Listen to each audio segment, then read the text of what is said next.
Baik, Assalamualaikum warahmatullahi wabarakatuh. Selamat siang murid-murid. Gimana kabarnya pada siang hari ini? Apakah sehat, walafiat, dan apakah ada kabar-kabar yang lain? Kabar baik atau kabar gimana? Alhamdulillah ya, semuanya baik-baik saja ya. Ya, di masa pandemi ini tuh jangan lupa ya kita melakukan 5M, yaitu mencuci tangan, memakai masker, menjaga jarak, menghindari kerumunan, dan mengurangi mobilitas. Ya, kita harus mematuhi protokol kesehatan oleh anjuran pemerintah. Oke, semoga kita diberikan sehat walafiat semuanya dan keluarganya. Ya, sebelumnya saya akan memperkenalkan diri. Nama saya Septian Dwi Cahyo dari Universitas PGRI Semarang beserta Magang 3 dari Prodi PJKR. Ya, di sini saya akan mengajar pendidikan jasmani olahraga.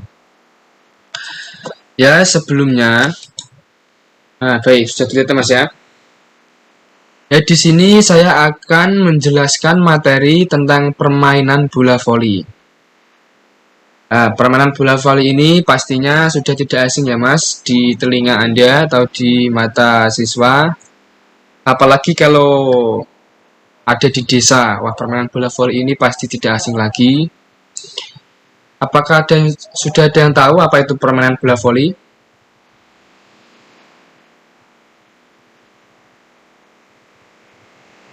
Baik, kalau ada yang tahu silakan jawab.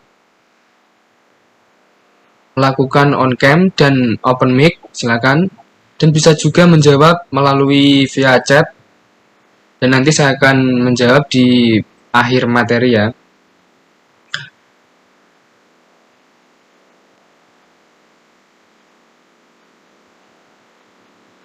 Baik, supaya tidak menunggu, saya akan menjawab apa itu permainan bola voli. Ya, permainan bola voli itu adalah permainan olahraga yang dimainkan oleh dua grup berlawanan. Masing-masing grup memiliki 6 orang pemain. Terdapat pula variasi permainan bola voli pantai, yang masing-masing timnya hanya memiliki 2 orang pemain. Olahraga ini dinaungi oleh FIVB atau Federation Internationale de Volleyball sebagai induk organisasi internasional. Sedangkan di Indonesia, olahraga bola voli dinaungi oleh PBVSI atau Persatuan Bola Voli Seluruh Indonesia. Ya, jadi di sini saya tidak akan menerangkan materi permainan bola voli tentang teknik-teknik dasar. Ya, di sini saya akan menerangkan materinya itu sebagai menganalisis taktik dan strategi dalam permainan bola voli. Apakah sudah ada yang tahu apa itu analisis taktik penyerangan dalam permainan bola voli?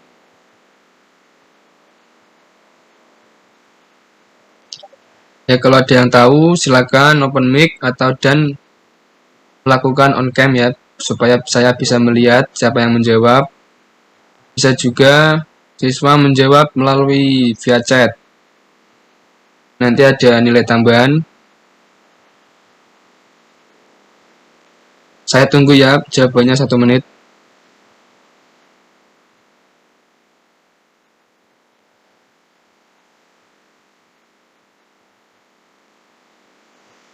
Baik, sambil menunggu jawaban dari siswa atau teman-teman, saya akan menjawab apa itu analisis taktik penyerangan dalam permainan bola voli.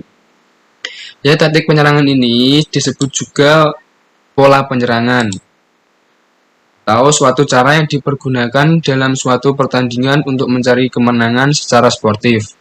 Taktik penyerangan diartikan sebagai siasat yang mengharuskan regu lawan bertindak menuruti regu yang menjalankan penyerangan. Taktik penyerangan ini adalah siasat untuk mematikan bola di lapangan lawan dengan cara yang diperkenankan dalam peraturan permainan. Dan taktik ini tuh meliputi ada melindungi penyerang atau cover. Cover ini suatu proses penyerangan dari pemain penyerang yang melambung kembali dari blok atau bendungan, pihak lawan harus diterima oleh pemain sergunya yang bersama-sama telah mempersiapkan diri untuk membela dan membentuk pertahanan.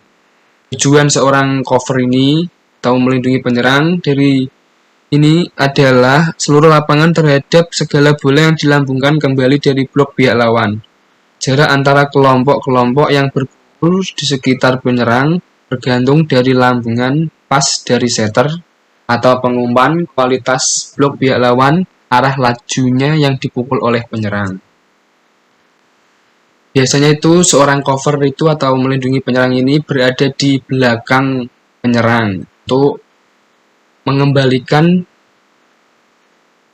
serangan tim kita itu dari bendungan tim lawan, supaya tim kita bisa melakukan penyerangan lagi untuk mendapatkan poin. Dan selanjutnya ada teknik-teknik penyerangan smash. Teknik-teknik penyerangan smash ini itu merupakan suatu keahlian yang penting untuk mendapatkan angka.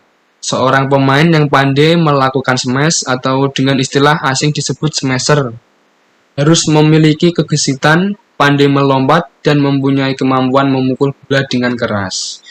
Ya, jadi seorang smash itu harus memiliki kegesitan, pandai melompat, dan mempunyai kemampuan memukul bola dengan keras ya. Kalau kita itu masuk dalam klub itu biasanya itu seorang smasher atau open spike itu biasanya diambil dari tinggi badannya dulu. Biasanya itu kalau di klub itu biasanya 100 minimal 185 cm. Jadi kalau sudah ada postur tubuh yang tinggi itu jadinya seorang pelatih bisa mendidik itu loh mas. Jadinya gampang kalau sudah ada postur yang tinggi. Dan teknik smash itu, tekniknya meliputi ada smash depan atau frontal smash. Ya, gambarnya seperti berikut. Kalau sudah tahu smash depan itu atau frontal smash itu bagaimana? Ya, smash depan atau frontal smash itu biasanya itu disebut juga smash tegak, umpan di depan toser. Biasanya itu smash tegak ini untuk mengecoh blok lawan supaya tim kita itu mendapatkan poin gitu kan. Selanjutnya ada frontal smash dengan twist. Nah, apakah teman-teman ada yang tahu apa itu frontal smash dengan twist atau smash depan dengan memutar? Nah, pasti kalau murid-murid atau siswa yang ada di sini kalau menyukai olahraga bola voli pasti nggak asing lagi ya dengan yang namanya Dimas Saputra. Ya, Dimas Saputra itu adalah pemain tim nasional kebanggaan kita yang ada di posisi all around. Nah, Dimas Saputra ini itu biasanya sering melakukan smash depan dengan memutar. Nah, saya berikan contoh ya mas. Video tentang Dimas Saputra melakukan smash depan dengan memutar. Bentar mas.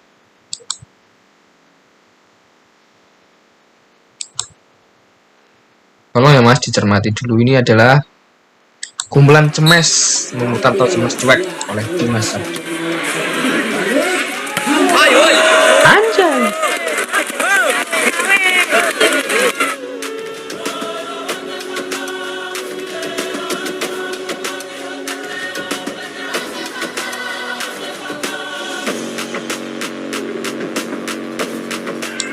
Nah, dengarkan mas, itu tadi adalah Dimas Saputra melakukan smash memutar.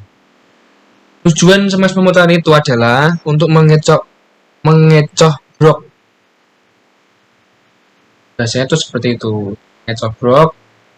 Biasanya itu umpan dari setter kita itu tidak sampai. Jadinya kalau kita smash keras lurus, biasanya kan mengenai blok lawan. Jadinya kita harus mengecoh blok, melakukan smash memutar itu atau smash base supaya mendapatkan poin.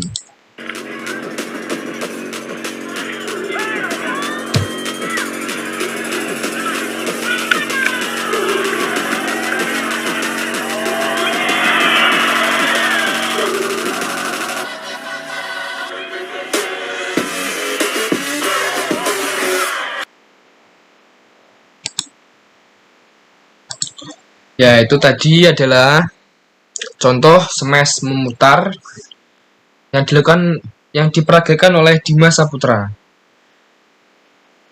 Dan smash itu tuh bertujuan untuk mengecoprok tadi ya Mas ya. Dan nanti supaya bisa dicermati lagi, bisa dilihat lagi, saya akan kirim linknya ke grup WhatsApp supaya untuk mempersingkat waktu. Saya akan melanjutkan lagi. Ya, yang ketiga ada smash dari pergelangan tangan. Ya, smash dari pergelangan tangan ini tuh biasanya itu dilakukan saat set umpan dari setter kita itu memasuki area lawan atau bahasa Jaya itu klebon. Klebon jadinya kita harus smasher kita tuh harus melakukan smash melakukan dengan pergelangan tangan supaya menghindari terkenanya blok musuh dan jatuh ke area lawan. Selanjutnya ada dam atau smash pura-pura. Nah, dalam bahasa Jawanya itu nipu. Nah, ini dilakukan oleh Wilda Nurfadilah, pemain timnas nasional putri kita. Dan tujuan untuk smash tipuan ini atau smash pura-pura untuk mengecobrok juga. Jadi, biasanya itu umpan bola dari setter kita itu nggak bisa dipukul atau nggak jadi gitu, nggak bisa dipukul. Jadinya itu smasher kita itu harus jeli untuk memikir bola itu harus kemana supaya mendapatkan poin. Jadi harus lakukan gerak tipu. Baik, apakah sudah paham tentang teknik-teknik penyerangan smash ini? Nah, teknik-teknik penyerangan smash ini tuh diartikan sebagai suatu siasat yang dijalankan oleh perorangan atau kelompok maupun tim terhadap lawan dengan tujuan memimpin dan mematahkan pertahanan dalam rangka memenangkan pertandingan secara sportif. Agar kalian memahami taktik dalam strategi penyerangan dalam permainan bola voli. Nah, untuk mempersingkat waktu ya Mas, silakan kalau belum ada yang paham menulis di kolom chat untuk pertanyaan, nanti saya akan jawab di akhir materi atau di grup WhatsApp. Karena ini untuk mempersingkat waktu. Nanti ada nilai tambahan untuk yang memberikan pertanyaan. Baik, saya akan lanjutkan.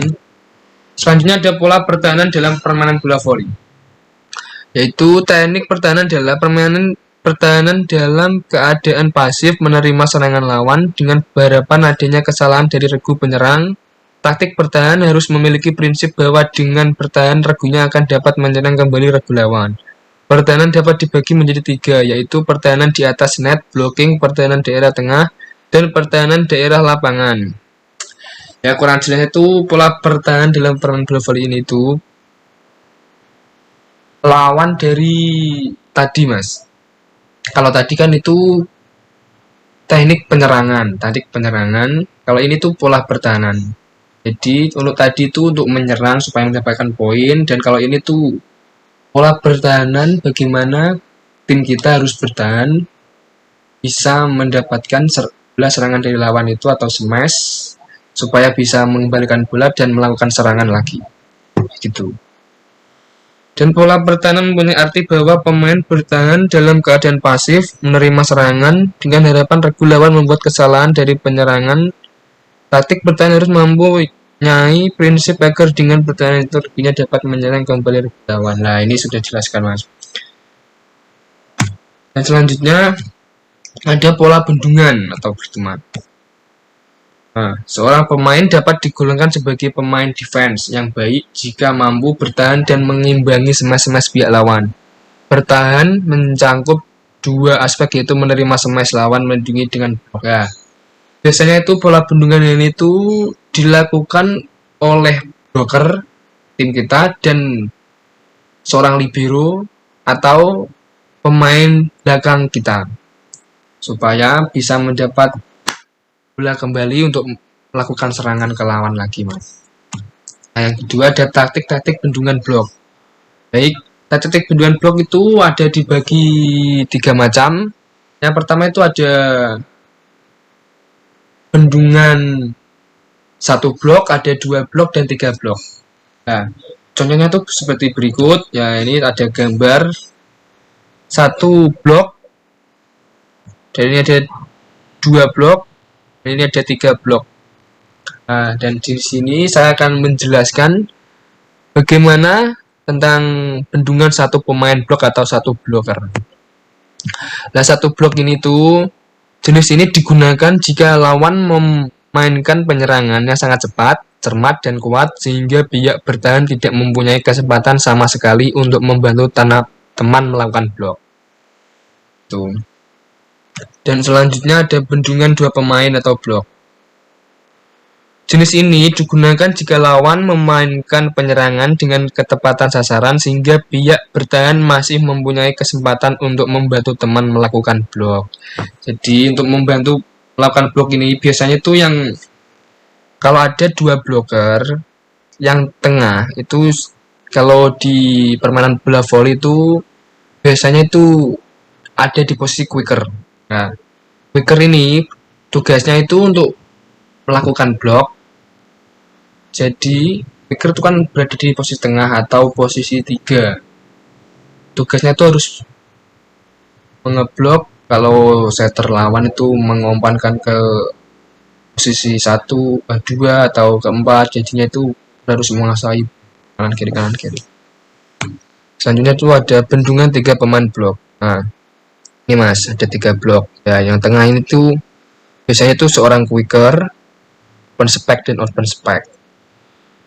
Tujuan bendungan 3 pemain atau bloker ini, jenis ini digunakan jika menghadapi lawan yang tangguh, memainkan penyerangan dengan smash-smash yang tajam, keras, dan menukik, sehingga diharapkan dengan adanya blok yang banyak penyerangan dapat digagalkan. Tuh, apakah sudah ada yang sudah paham tentang materi bendungan dalam permainan bola voli ini atau pola bertahan? Kalau ada yang mau bertanya, silakan bertanya di kolom chat. Nanti saya akan jawab pertanyaannya dan akan mendapatkan nilai tambahan yang tanya.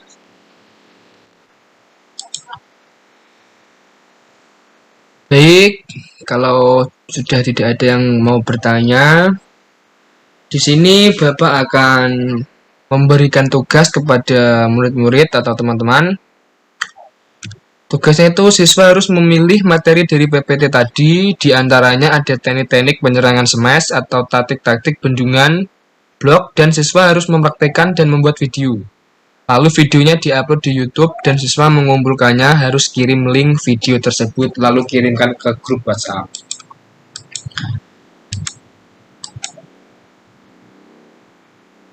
Nah, seperti tadi ya Mas materinya, apakah sudah paham?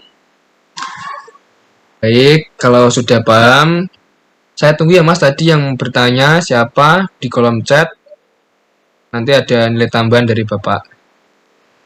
Dan saya tunggu lagi minggu depan tugasnya harus dikirim ke grup WhatsApp. Oke, sebelum mengakhiri saya absen terlebih dahulu. Ellen Dugianto, Jurrohman, Agung Prasetyo,